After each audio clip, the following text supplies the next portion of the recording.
তোমার দেহ কইরা কাহালা লুকাইলা কোন বনে রে, লুকাইলা কোন বনে। আর রাস্তাটা দেখো এত সুন্দর, মানে বলার মতো।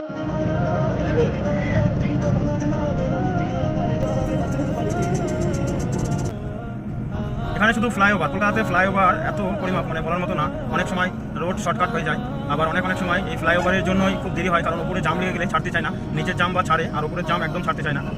তো খুব ভাই আমি এখন চলে এসেছি কলকাতা এয়ারপোর্টে। তো সোজা গেলেই পার্কিংয়ের দিকে যাওয়া হবে। পার্কিংয়ে না গিয়ে আমি ওপরে চলে এসেছি। ওপরে আমি নামিয়ে দিয়ে দাঁড়াবো না, বেরিয়ে চলে যাব, কারণ ওনারা যাবে।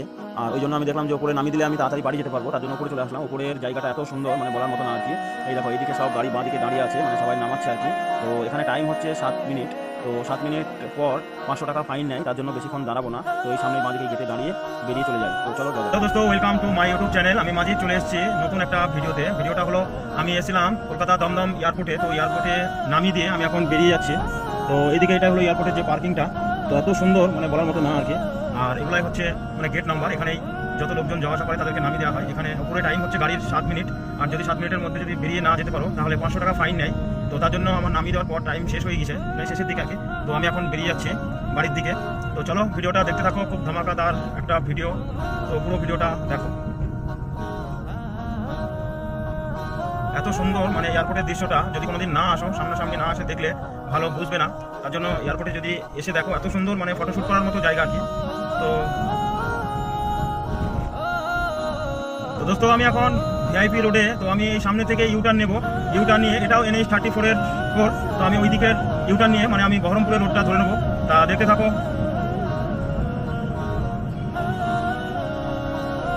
এখান থেকে ইউটার্ন নেওয়ার পর এবার আমি সোজা বেরিয়ে যাবো এখান থেকে, একবারে সোজা বেথুয়ারাহরি। তো এয়ারপোর্টে এসে নামানোর পর এখান থেকে বেরোনো সব থেকে শর্টকাট রাস্তা, কারণ এই যে ডান দিকের যে এগুলো সব ভেঙে দিয়েছে, তার জন্য অনেকজন চিনতে পারে না, মাঝে মধ্যে ভুল হয়।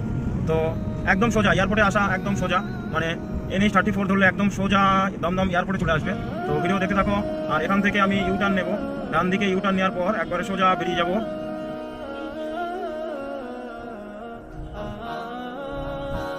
এই ডান দিকের ইউটার্নটা নিচ্ছি, এখান থেকেই সোজা বেরিয়ে যাবো। এই এয়ারপোর্টের সামনেই চলে আসলাম, মানে এয়ারপোর্টের কাছ দিয়েই বেরোতে হবে। তো কলকাতায় গাড়ি চালানো খুব একটা সহজ একটা ব্যাপার, মানে খুব একটা কঠিন জিনিস এরকম কিছু না, মানে একদম পুরো নর্মাল। যেসব ভাইরা কলকাতায় আসবে গাড়ি নিয়ে ভয় করো, কোনো ব্যাপার না, একদম নর্মাল একটা ব্যাপার। অবশ্যই আসবে। জাম লেগে গেছে, তো জামে আটকে আছে, দেখি কখন জাম ছাড়ে। এটা এয়ারপোর্টের ভিতরে 2.5 নম্বর গেটে যাওয়ার যে রাস্তাটা। হয় অবশেষে জাম ছাড়ার পর মানে রাস্তায় জাম একটু ছাড়ছে, আবার ধরছে, মানে এক ভাবা যে ছেড়ে দিয়েছে এরকম না, সামনে একটু ছাড়লো আবার দাঁড়িয়ে গেল। তো এখন আমি এয়ারপোর্টের ভিতরেই আছি আর কি। তো যাওয়া যাক। আর রাস্তাটা দেখো এত সুন্দর, মানে বলার মতো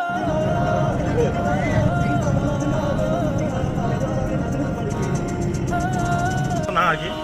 মানে বৃষ্টি হয়েছে, গাছগুলো সব নতুন হয়ে গেছে, একদম পুরো সবুজে সবুজ, আর শুধু গাড়ি আর গাড়ি। এই রাস্তাতে আসলেই ভাবা যায় যে কলকাতায় দিনে কতটা গাড়ি আসে, মানে শুধু দেখো কত গাড়ি, সব লাইন লেগে গেছে গাড়িতে। তো আবার জাম ছেড়ে দিয়েছে, আবার যাওয়া যাক সামনের দিকে। মানে এত জাম, মানে গাড়ি এগোচ্ছেই না। এইটুকুই আমার প্রায় মিনিট 20 লেগে গেল, যেটা 1 কিলোমিটারও না, সেই রাস্তাটুকু আমার প্রায় মিনিট 20-25 লেগে গেল। তো এখানে সিগন্যালটা হয়ে আছে, দেখি সিগন্যালটা কখন ওঠে। তো সিগন্যাল উঠে যাওয়ার পর আমি আবার বেরিয়ে পড়লাম। তো সিগন্যাল হয়ে গেছে, তার জন্য আবার বেরিয়ে পড়লাম। তো এটাই হলো সেই NH 34। তো একদম সোজা বেথুয়ারাহরির দিকে যাচ্ছে, মানে একদম শিলিগুড়ি আর কি। তো চলো যাওয়া যাক। এখান থেকে বাঁ দিকে নিলে বালির ব্রিজের দিকে যাচ্ছে, মানে হাওড়ার দিকে আর কি, আর সোজা একদম শিলিগুড়ির সাইডে চলে যাচ্ছে। তো এটাই হলো শিলিগুড়ি হাওড়া যে ক্রসিং মোড়টা আর কি, মানে বালির ব্রিজের দিকে যাবে ডানকুনি হয়ে। তো এখান থেকেই দুটো ভাগ হয়ে যাচ্ছে রোডটা, আর সামনে আরেকটা আছে, বড় ছিল, সিগন্যাল উঠে গিয়েছে। তো চলো আবার যাওয়া যাক দেখি। এখানে শুধু ফ্লাইওভার, কলকাতাতে ফ্লাইওভার এত পরিমাপ, মানে বলার মতো না। অনেক সময় রোড শর্টকাট হয়ে যায়, আবার অনেক সময় এই ফ্লাইওভারের জন্যই খুব দেরি হয়, কারণ উপরে জাম লেগে গেলে ছাড়তে চায় না, নিচের জাম বা ছাড়ে, আর উপরের জাম একদম ছাড়তে চায় না। তো খুব জাম কলকাতা, দুপুরবেলাতে এত জাম, মানে বলার মতো না। আর এই দেখো কলকাতাতেও টোটো চলে এসছে। টোটো এমন কোনো জায়গা নেই যে টোটো নেই, কলকাতার রোডের ভিতরেও টোটো।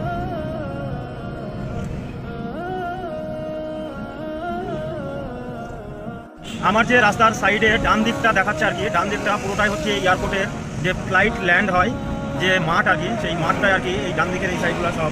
তো এখানেই প্রত্যেকটা ফ্লাইটের প্যাসেঞ্জারকে বাসে করে নিয়ে এসে এখানেই ফ্লাইটে ওঠায়, আবার এখানে নামিয়ে দেয়, নামিয়ে দেওয়ার পর তারপরে আবার বাসে করে নিয়ে চলে যায়। তো সামনে অনেকটা বড়, এই যে রাউন্ডটা আছে অনেক বড়, কারণ প্রায় চারিপাশে 10 কিলোমিটার হবে, মানে অনেকটাই, এতটাই বড় মানে বলার মতো না, মানে পুরো মাঠটা আর ইয়ে করা যায় না। তো যদি কপাল খুব ভালো হয় কোনো ফ্লাইট ল্যান্ড হওয়ার সময় দেখা যাবে বা ওঠার সময়, আর যদি কপাল ভালো না হয় তাহলে দেখা আর যাবে না। এই দেখো ডান দিকে পুরোটাই এয়ারপোর্টের যে রাউন্ডটা আর কি, তো পুরোটাই এই ডান দিকটা, মানে আসার সময় এয়ারপোর্ট আসার সময় ওই দিকটা পুরোটা দেখা যায়, কারণ একদম ফাঁকা আছে, মানে হালকা টাইপের পাঁচিল দেওয়া আছে, বেশি হাইট না, ওই 4 ফুট 5 ফুট মতো পাঁচিল দেওয়া আছে হাইটে। আর এই যাওয়ার সময় একটা ডিফারেন্স হয়ে যায়, তার জন্য দেখা যায় না। তো আমার সামনে এই গাড়িটা যাচ্ছে, এত লোড নিয়েছে, প্রচুর লোড আছে। এই দেখো ডান দিকে এই দিকটাই হচ্ছে ল্যান্ড হওয়ার যে মাঠটা আর কি, এই ডান দিকটা পুরো একদম ফাঁকা।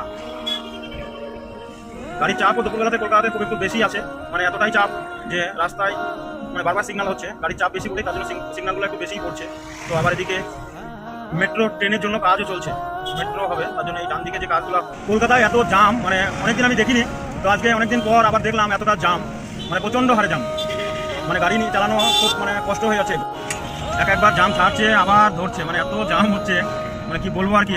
এই দেখো এই গাড়িটা কেমন ঢুকছে আমার সামনে দিয়ে, মানে সবাই ভাবছে যে কলকাতা থেকে কখন বেরোবো, মানে এত রোদ, মানে বলার মতো না আর কি। আর কলকাতা গরমটা একটু খুব বেশি, কারণ প্রচণ্ড হারে গাড়ি আছে, আর এই রোড শুধু রোড, বাড়ি ঘরের যে তাপ, একটা ছাদগুলো সব হিট হয়ে গেছে, রাস্তাও প্রচণ্ড হিট। আমার গাড়ির সামনের কাঁচটা এত গরম, মানে বলার মতো না আর কি। কথা বলতে বলতে অনেকটাই চলে আসলাম, এই সামনে হচ্ছে মধ্যমগ্রাম মোড় আর কি। তো এই মধ্যমগ্রাম মোড় থেকে এখানে একটু জাম হবে, কারণ এখানে খুব বড় একটা সিগন্যাল, মানে অনেক দিক থেকে গাড়ি আসে, আর এটা সিটি খুব জমসম আর কি। তো এখানে একটু জাম হবে, হয়তো সিগন্যালটা পেয়ে গেছি, বেরিয়ে যায়। তো সিগন্যালটা পেয়ে গেলাম, বেরিয়ে গেলাম, আর না হলে এখানে আবার দাঁড়িয়ে থাকতে হতো অনেকক্ষণ ধরে। এই দেখো মোটরসাইকেল নিয়ে এরা যাচ্ছে, মানে রোদের মধ্যে এত কষ্ট করে, মানে বলার মতো না আর কি। হয়তো বিকেলের দিকে বৃষ্টি হলেও হতে পারে, কারণ গরমটা আজকে খুব বেশি আছে, কারণ পরশুদিনকে যে বৃষ্টিটা হয়েছে তার জন্য আরও গরম বেশি। আর কলকাতার লোকাল বাসগুলো এত স্পিডে যায়, মানে বলার মতো না আর কি। এই রং সাইডে বাইক নিয়ে আসছে, ফাইন করার কোনো লোক নেই। কলকাতায় গাড়ি চালানোর স্বপ্নটা সবারই থাকে, কিন্তু হয়তো সবার পূর্ণ হয় না, কারণ সবাই এটাই ভাবে যে বড় সিটি, পুলিশের চাপ বেশি, গাড়ির চাপ বেশি, কীভাবে চালাবো, এরকম কোনো ব্যাপার না। এরকম আমি তো গ্রাম থেকে এসেছি কলকাতাতে, তো না কোনো ফাইন হয়, না কোনো কেস হয়, না বা কোনো অ্যাক্সিডেন্ট হয়, কারণ গাড়ি ভাই একটু স্লো চালালেই কোনো অসুবিধা হবে না। আর যে জিনিসটা বুঝতে পারবে না সেটা আগে ভাবাটাই বেশি ভালো হবে। আর এখন তো ফোন হয়ে গেছে, ফোন হওয়ার জন্য তোমার লোকেশন দেখে ম্যাক্সিমাম ড্রাইভার তো কলকাতাতে গাড়ি চালায়, তো ওটা কোনো ব্যাপার না। আমরা হয়তো অনেক দিন থেকে আসছি বলে হয়তো অনেক কিছু চিনি রাস্তাঘাট, তার জন্য তাও মাঝে মধ্যে আমাদেরকেও ফোন দেখতে হয়, কারণ সব অলিগলিগুলো তো চিনি না। সামনেই মলটা হচ্ছে স্টার মল, মানে এতটাই বড়, মানে এখানে সব ধরনের জিনিস পাওয়া যায় আর কি, মানে জামা কাপড় থেকে শুরু করে থিয়েটার ফিয়েটার সব, মানে এ টু জেড সব, এটাই হলো স্টার মল, যেটা মধ্যমগ্রাম মোড়টা পার করে এসেই এই স্টার মলটা পড়ে। বাইদিকে বারাসাত মোড় পার করেই বাঁ হাতে পড়ে। তো আমার সামনে এই বাসটা আমাকে খুব জ্বালাচ্ছে, একবার ডান দিক একবার বাঁ দিক করে আসছে, গাড়ি চালাতে খুব অসুবিধাও হচ্ছে।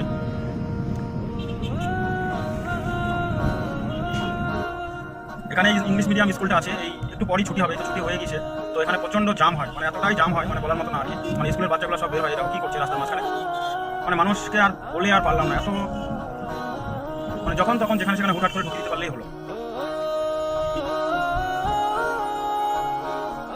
তাই আমি এখান থেকে বাঁ দিকে নিয়ে নেবো, কারণ ডান দিকটা চলে যাচ্ছে বনগাঁ রোড, আর বাঁ দিকটা যাচ্ছে শিলিগুড়ি। তো আমার বাড়ি বেতোয়া শিলিগুড়ি যাওয়ার আগে রোডেই পড়ছে আর কি। তো এখান থেকে আমি বাঁ দিক নিয়ে নিচ্ছি। এখানে পুলিশের খুব চাপ, যখন তখন কেস দিয়ে দেয়, তাও ফোন। এখান থেকে আবার একটু সিঙ্গেল রোড, মানে বারাসাত মোড় অব্দি আর কি সিঙ্গেল রোড, সামনে একটা রেল গেট আছে, আর এখানে শুধু বড় বড় বিল্ডিং, আর কিছুই নেই। এখনও ভিডিওটা লাইক বা শেয়ার করেননি তো অবশ্যই লাইক শেয়ার করে দিও, আর যদি আমার ফেসবুক পেজে নতুন হয়ে থাকো তাহলে অবশ্যই ফলো করে দিও। এটাই তো ভাই, জাম কাকে বলে সামনের দিকে একটু তাকালেই দেখতে পাবে জাম কাকে বলে। মানে এত জাম, এই রোদের মধ্যে মানুষ হাঁটতে হাঁটতেও যাচ্ছে, গাড়িতেও যাচ্ছে। যারা গাড়িতে যাচ্ছে এসি চলছে, তারা একটু মজাতেই আছে, আর যারা হাঁটতে হাঁটতে যাচ্ছে বা বাইক নিয়ে যাচ্ছে তাদের কতটা কষ্ট হচ্ছে শুধু একবার সেটা দেখো, কারণ প্রচণ্ড রোদের তাপ। কলকাতা শহরে এইরকম টাইমে কোনো কাজের জন্য যদি আসা হয় আর কি, তো আসলে খুব কষ্টই পেতে হয়। আর আমরা তো গাড়ি নিয়ে ভাড়া আসলে যদি রোদের মাঝখানে যদি গাড়ি পার্কিং পাই আর কি, যদি দাঁড়িয়ে থাকতে হয় গাড়ির ভিতরে, মানে এতটাই কষ্ট হয়, মানে বাড়ি গিয়েও মানে সেটা এসিতে থাকলেও সেই কষ্টটা মোছে না। দেখো টোটোওয়ালা কলকাতার ভিতরে আর কি, তো আমাকে ও সাইড দেবে না, এত হরেন মারছি, ও সাইড দেওয়ার কোনো নামই নিচ্ছে না, কারণ কি জানিনি, হয়তো আমার উপর কোনো রাগ আছে। তো ভাই আমি ডবল রোডে চলে এসেছি বারাসাত পার করে। তো রোড ভাই ফাঁকা পেয়ে গেছি, আমি এখন চলে এসেছি বারাসাত কলোনি মোড় পার করে যে ডবল রোডটা, ওই রোডটা আমি পেয়ে গেছি। তো এখান থেকে আমার বাড়ি যেতে আর বেশিক্ষণ লাগবে না, খুব জোর হলে 2 ঘন্টা 20 মিনিট 25 মিনিট লাগবে। তো আমি বেরিয়ে চলে যাই, আমার বাড়িতে একটু কাজও আছে, তার জন্য একটু তাড়াতাড়ি চলে যাবো। পুরো ভিডিওটা দিতে পারছি না, কারণ ভিডিও করতে গেলে গাড়ি খুব স্লো চালাতে হয়, কারণ এই জন্যই যে কোনো সময় অ্যাক্সিডেন্ট হয়ে যেতে পারে, তার জন্য গাড়ি খুব স্লোই চালানো হচ্ছে।